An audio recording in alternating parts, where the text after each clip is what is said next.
कोई भगवान के देवालय, शिवालय, मंदिर तक नहीं जा पाता, और वो भूलवश भी, अनायास भूल से भी अगर शिव महापुराण की कथा में जाकर बैठ जाता है तो उसको संपूर्ण तीर्थों का पुण्य फल प्राप्त हो जाता है।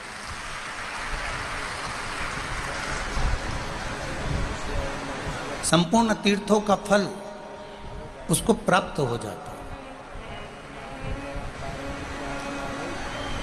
अगर भूल से भी वो भगवान की शरणागति में चले गया, वो भूल से भी अगर भगवान शिव की कथा में पहुंच गया, भूलवश भी अगर वो भगवान के भजन में पहुंच गया, तो उसको ये सारे तीर्थों का पुण्य फल, सारी पवित्र नदियों का पुण्य फल, सारे धामों का एक सुख उसको प्राप्त हो जाता है।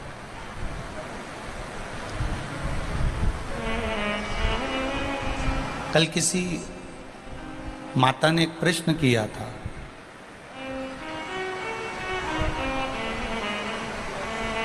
जिन्होंने पत्र में लिखा था कि कोई बबीता जी करके हैं, उन्होंने उस पत्र में लिखा कि गुरुदेव,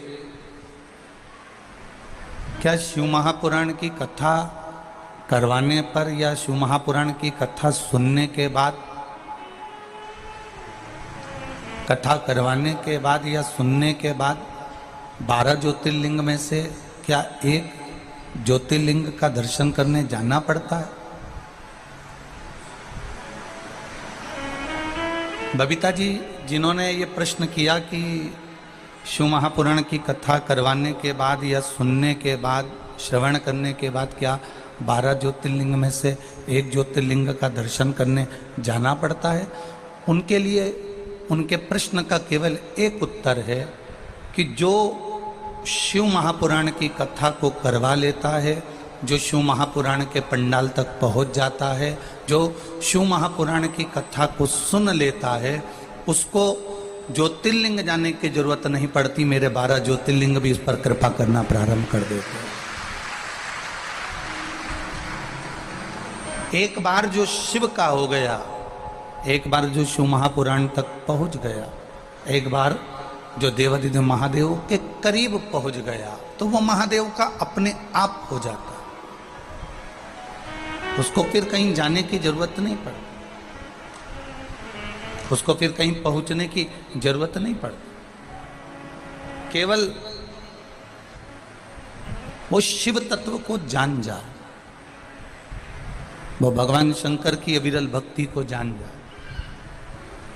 शंभु शरणे पड़े मांगू घड़ी रे घड़ी, दुख काटो दया करी दर्शन आपको।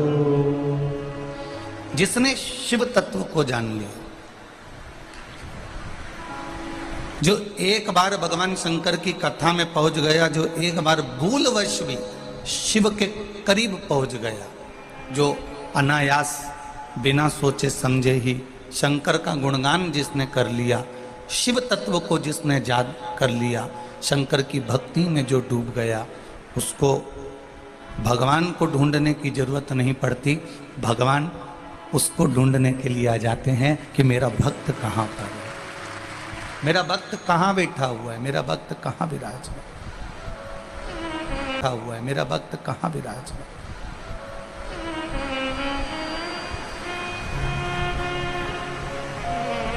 और अच्छे से समझ लीजिए, जैसे कोई आपकी वस्तु खो जाती है,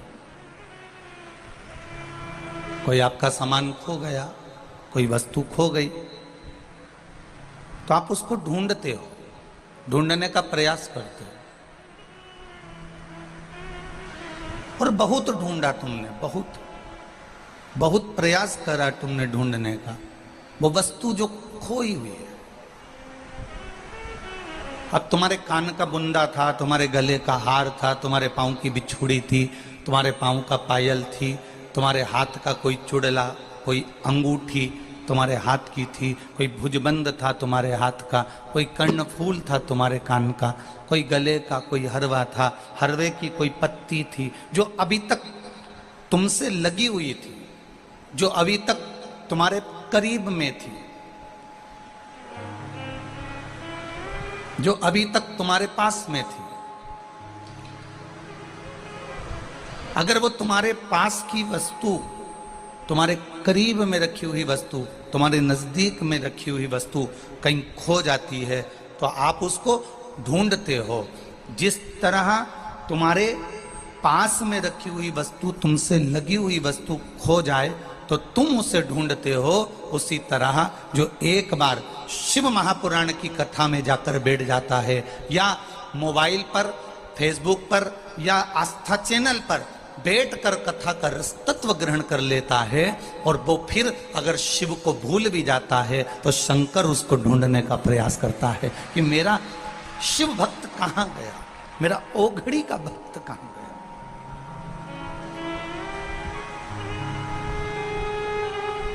वो शिव तत्व को जानने वाला, वो शंकर भगवान का गुणगान करने वाला, वो गया कहां है? एक कितना सुंदर प्रश्न माता पार्वती जी ने शंकर जी से किया है।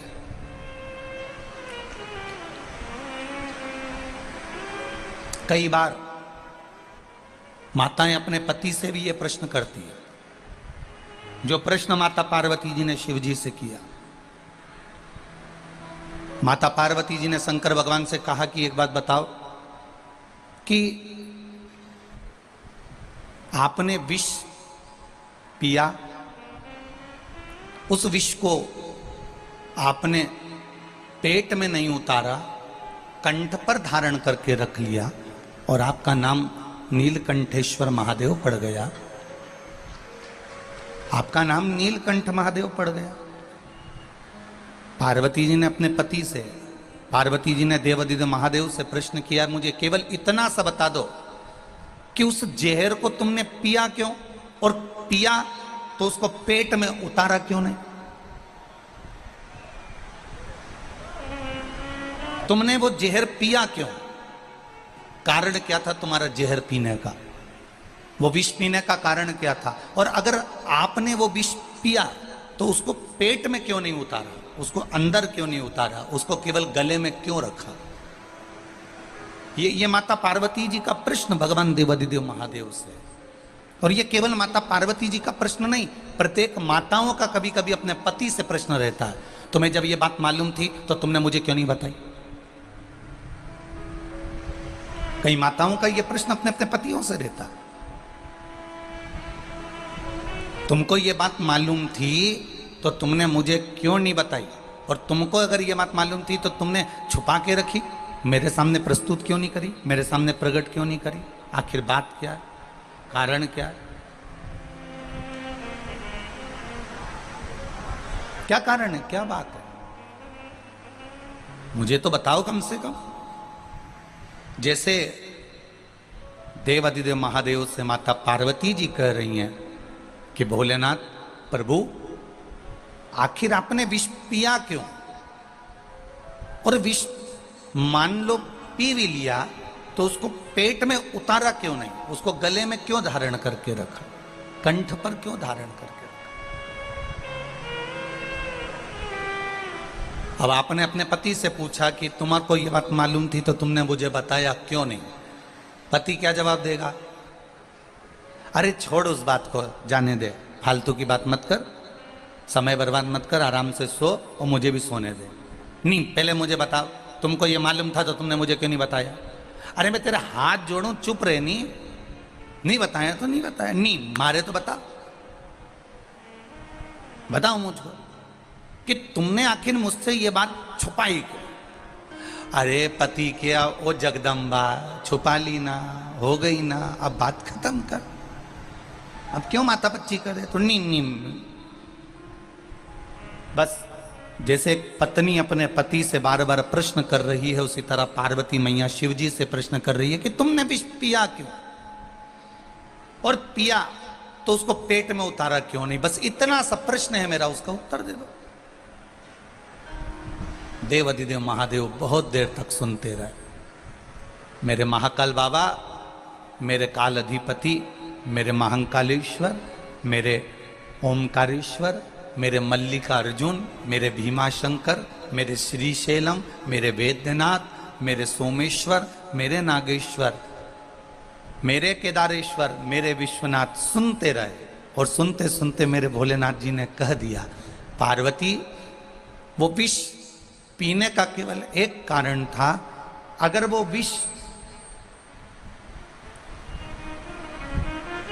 पृथ्वी पर रह जाता, अगर वो विष भूमि पर रह जाता, अगर वो विष देवताओं के पास रह जाता, तो जो पीता वो मर जाता, समाप्त हो जाता।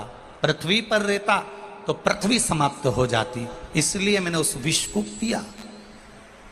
तो पार्वती जी ने कहा, आपने इसलिए विष पिया तो फिर उसको पेट में क्यों नहीं उतारा, उसको गले में क्यों धारण करके रखा, नीचे क्यों नहीं उतारा, अंदर गुटके क्यों नहीं, अंदर गटके क्यों नहीं, अंदर उतारे क्यों नहीं उतारा। शंकर भगवान ने कहा, पार्वती, मैंने हाथ की हथेली में विष ले तो लिया था, मुख में पी तो लिया था, और उस विष को मैंने कंठ में, मुख में ले तो लिया। इतनी में मुझे याद आया कि जितने संसार के जीव हैं, इन जीवों का पेट जब मैं उदर को भरता हूं, तब संसार के प्रत्येक मृत्यु लोक में रहने वाले जीवों का मैं पेट भर देता हूं। अगर मैं अंदर इस जहर को पेट में उतारूंगा तो ना जाने कितने जीव जो इस पेट से पल रहे हैं वो नष्ट हो जाएंगे। इसलिए मैंने उसे कंठ पर धारण कर दिया, उसे कंठ पर धारण करा।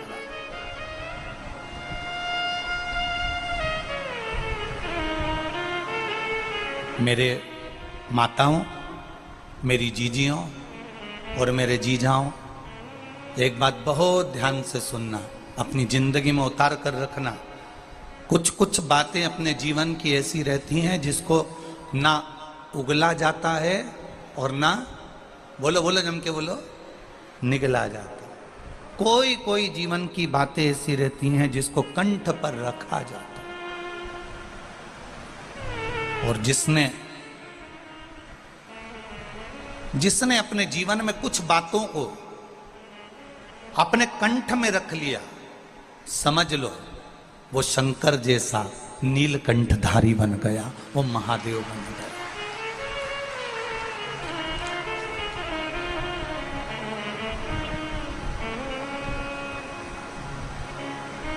रखो कंठ में।